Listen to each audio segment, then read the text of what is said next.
Circular economy. Circular economy అంటే ఉత్పత్తులను మన్నిక, పునర్వినియోగం మరియు పునర్వినియోగం కోసం రూపొందించారు మరియు తద్వారా దాదాపు ప్రతిదీ తిరిగి ఉపయోగించబడటం, పునర్నిర్మించబడటం మరియు ముడి పదార్థంగా రీసైకిల్ చేయబడుతుంది లేదా శక్తి వనరుగా ఉపయోగించబడుతుంది. ఇది 6 R'లను కలిగి ఉంటుంది: తగ్గించడం, పునర్వినియోగం చేయడం, రీసైకిల్ చేయడం, పునర్నిర్మించడం, పునరుద్ధరించడం మరియు మరమ్మతులు చేయడం. ఇది వినియోగాన్ని పెంచుకుంటూ వ్యర్థాలను తగ్గించడంపై దృష్టి పెడుతుంది మరియు స్థిరత్వం, దీర్ఘాయువు, పునర్వినియోగం మరియు రీసైక్లింగ్ను ప్రోత్సహించే వ్యవస్థను రూపొందించడానికి అత్యధిక విలువను నిలుపుకునే లక్ష్యంతో ఉత్పత్తి నమూనా కోసం పిలుపునిస్తుంది.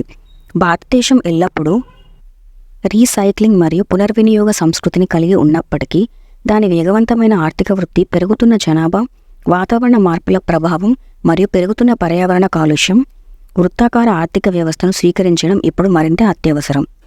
ఇది మరింత స్థిరమైన ఉత్పత్తి మరియు వినియోగ విధానాల ఆవిర్భావానికి దారితీస్తుంది, తద్వారా అభివృద్ధి చెందిన మరియు అభివృద్ధి చెందుతున్న దేశాలకు ఆర్థిక వృద్ధిని మరియు సమ్మిళిత మరియు స్థిరమైన పారిశ్రామిక అభివృద్ధి ISID కోసం 2030 ఎజెండాకు అనుగుణంగా అవకాశాలను అందిస్తుంది.